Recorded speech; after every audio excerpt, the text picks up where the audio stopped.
La seule qui m'aille, je te le dis sans faille, reste cool bébé. Menelik, Worlds Apart,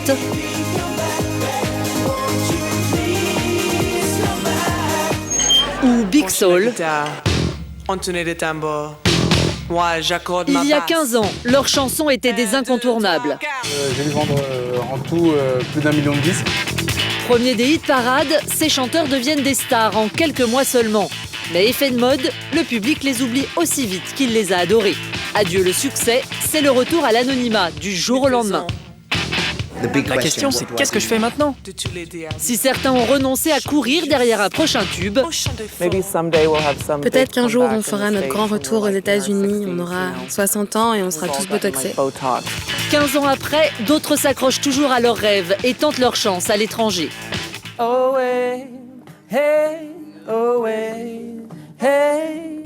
Pour d'autres encore, la reconversion est plus radicale. Artistes, ils deviennent businessmen. Donc on a deux types de pantalons. Ça c'est le bagio, ça c'est le beau côté.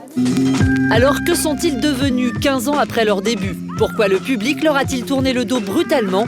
Comment vivre comme tout le monde après avoir connu la gloire? Reste cool bébé, sinon je te dirais bye bye.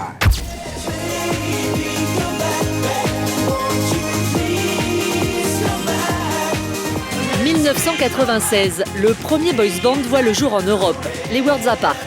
Les 4 Anglais vont rencontrer un incroyable succès en France, avec 1,5 million d'albums vendus. Et c'est avec ce tube qu'ils rendront les fans hystériques. 12 ans plus tard, le groupe ne produit plus aucun album. Pourtant, les fans sont toujours au rendez-vous. Toujours la même, quand ils auront 80 ans, on sera là. Ouais, on sera toujours là. On a tous mûri, tous grandi, on peut les remarquer. On a grandi avec eux. On se rappelle tous nos souvenirs. Come back.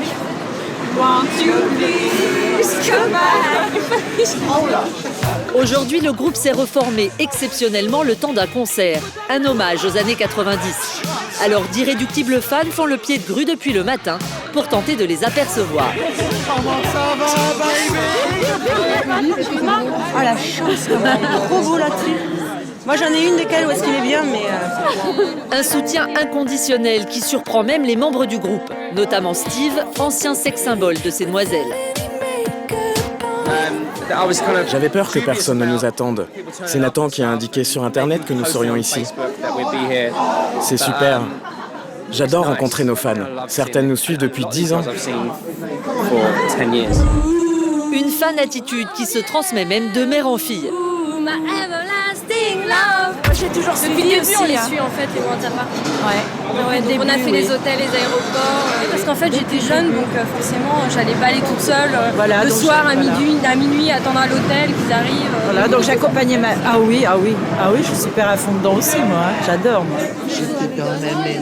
Mais 12 ans ont passé, alors difficile parfois pour les membres du groupe de se souvenir des paroles de leurs propres chansons. Ce que j'imagine et ce que je crois. On est...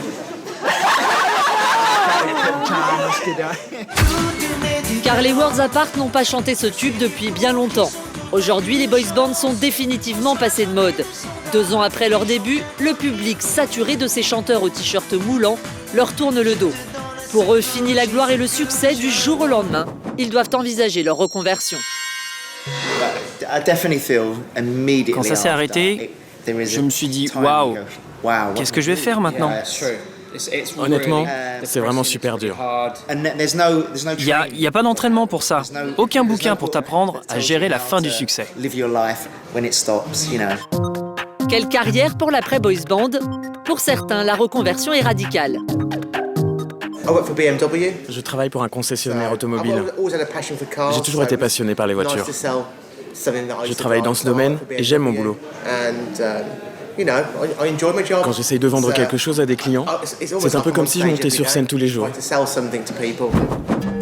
Nathan, lui, persiste et tente de faire une carrière solo. Steve, en revanche, laisse derrière lui sa réputation de boys band et tente le tout pour le tout aux États-Unis. Nous sommes à Malibu, en Californie. Fini le minet, tombeur de ses dames, nous retrouvons Steve, cette fois en bon père de famille. I love you. I love you, Ada. Yes. Hey. Aux États-Unis, Steve vit dans l'anonymat le plus complet. Les Worlds Apart, ici, personne ne connaît. Ses seuls fans, sa fille et sa femme. J'étais tellement fière de lui sur scène. Il était incroyable, vraiment. Tu étais fabuleux. Vous savez, il y a des gens qui ont un vrai truc en plus. Et lui, il l'a.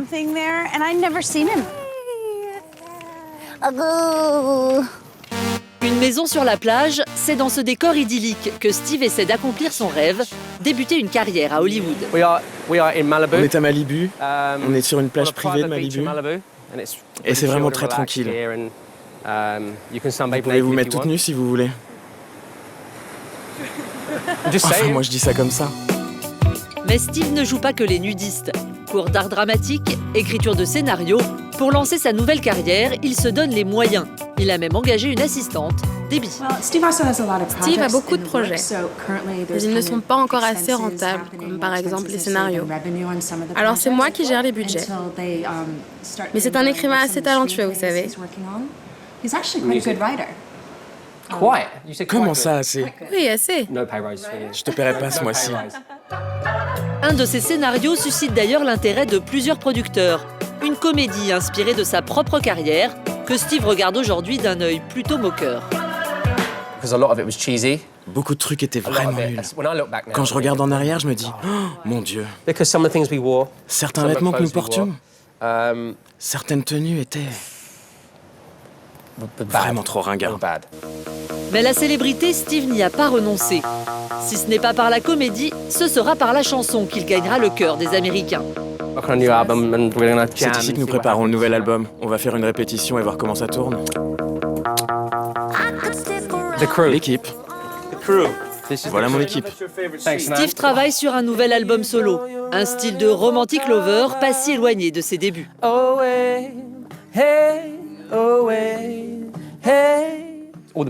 C'est le premier jet. On essaie des trucs et on change, si ça marche pas. Reste à savoir si l'Amérique appréciera. La chanson, d'autres ont fait une croix dessus et ont troqué leur costume de scène pour celui de businessman. Nous sommes en plein cœur de Dakar. Oui, je suis venu avec mon fils. Mon fils Yannel qui est tout petit et qui a 4 mois. Ouais. Le Sénégal, Albert y vient souvent pour ses affaires, car aujourd'hui c'est un businessman en costume cravate. Un autre homme que le chanteur a succès d'il y a 10 ans.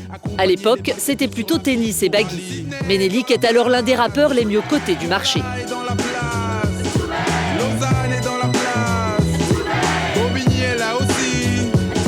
C'était en 1995. Avec cette chanson, Ménélique rencontre un véritable succès.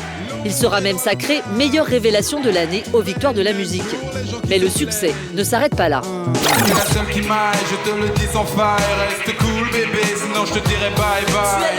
Il enchaîne l'année d'après avec ce qui sera son plus gros tube.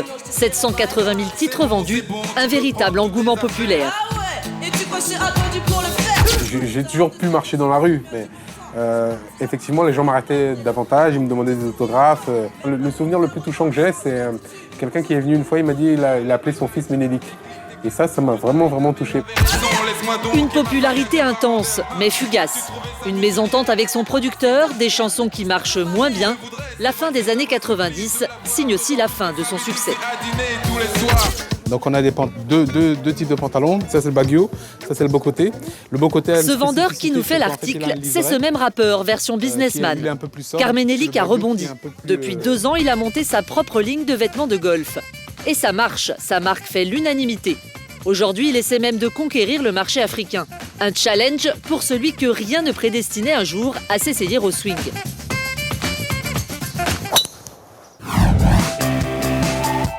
Là, on est à Bobigny, cité Paul-Éluard, en plein centre-ville. Et donc, c'est là que j'ai grandi. Une cité au nord de Paris. C'est ici que se sont installés les parents d'Albert en arrivant du Cameroun. Donc là, il y a le bâtiment, l'immeuble, dans lequel j'ai passé toute mon enfance. C'était au 16e étage, là-haut. Petit, Albert veut être avocat, comme papa. Mais il va vite délaisser les textes de loi pour écrire ses propres textes sur les bancs de l'école. C'est là que j'ai commencé à rapper en classe de première. D'accord. J'ai écrit mon tout premier texte. Tu te rappelles encore ou pas? Ouf, j'ai un ami qui n'arrête pas de se moquer de moi. Ça faisait rouge et la couleur du sang qui coule tout le temps dans ce monde violent, poignant. Et le cri de l'enfant, changeait pourvu par ses parents dans cette société. Pourquoi tant de haine? Enfin, voilà, c'était il y a très longtemps, 20 ans au moins. Des textes qui, 20 ans après, font encore de lui la star de la cité. Qui dit ça? Pas de caméra, sauf pour Albert. Ici, tout le monde le connaît.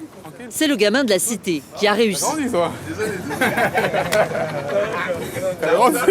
C'est bien. Non, c'est cool, man. Pas de soucis.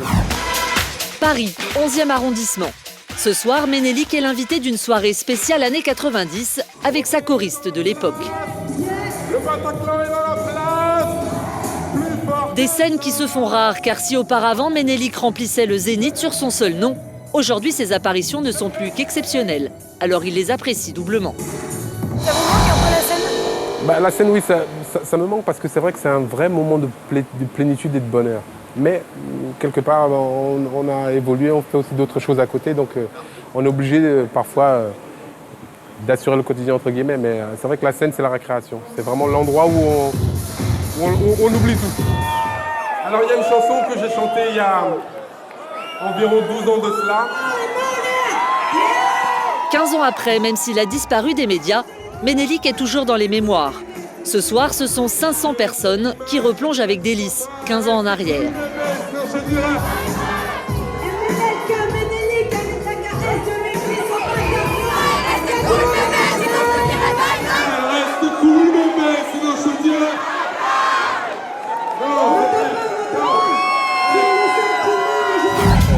Big up pour Ménélique. Évidemment, moi je suis fan de Ménélique. Ça rappelle notre jeunesse. Tu es le seul qui m'a jeté le décembre. C'était cool bébé, sinon je te dirais Bye bye. Arrêter la chanson, d'autres l'ont fait aussi. Mais leur talent s'exprime aujourd'hui dans d'autres domaines artistiques, bien éloignés de la musique. San Francisco, un quartier branché de la ville. Dans cet atelier d'artistes, c'est journée porte ouverte et le public est plutôt enthousiaste. C'est une super artiste. Je pense qu'elle se débrouille très bien. C'est très joli. J'adore les couleurs, la texture et la mise en scène.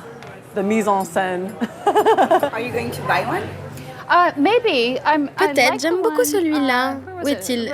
Là-bas. Il y a quelque chose que j'aime beaucoup dans cette toile. L'artiste peintre, c'est elle. Oh mon Dieu, je suis tellement douée. J'ai même pas assez de temps pour peindre toutes mes toiles. Et même si vous n'êtes pas féru de peinture, vous la connaissez. Car il y a 16 ans, c'était une rockstar en France. 1, 2, 3, 4. Depuis 4 ans, Caroline est installée à San Francisco, une petite maison sur les hauteurs de la ville.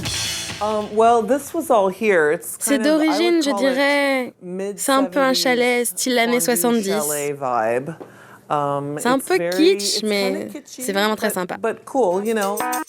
Une nouvelle vie qu'elle partage avec un Français, son mari depuis 7 ans. Aujourd'hui, tout ce qui lui reste de sa gloire passée, un carton enfoui sous un tas de linge.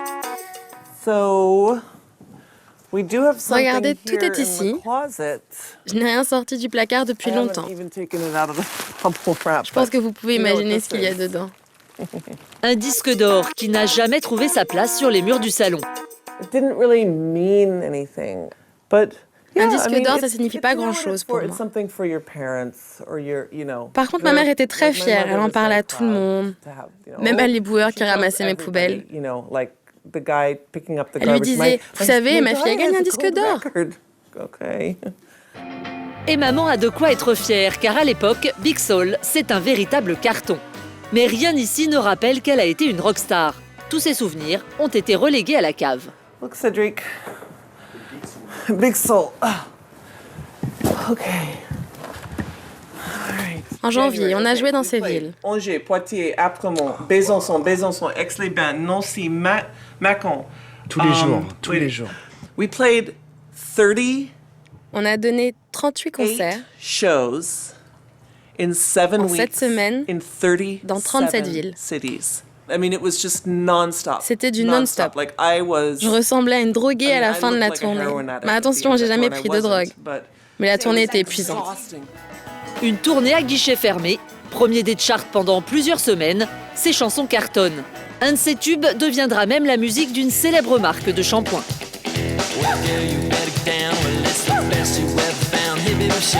En quelques mois, les Français deviennent totalement fans de Big Soul. Voici ma première lettre de fan. Il a écrit « Merci Big Soul de San Francisco ». Je ne connais pas cette personne ou c'est une lettre anonyme. Je devrais l'encadrer en souvenir. Bah non, elle reçoit toujours des lettres de France, c'est rigolo.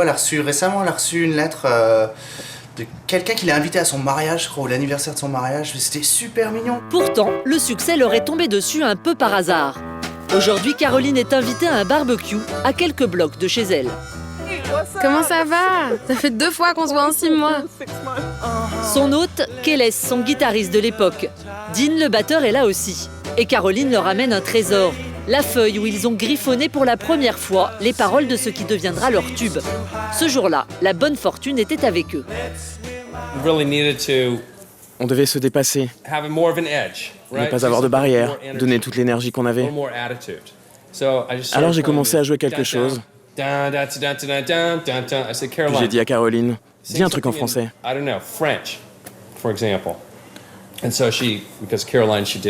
Elle avait étudié le français à l'école.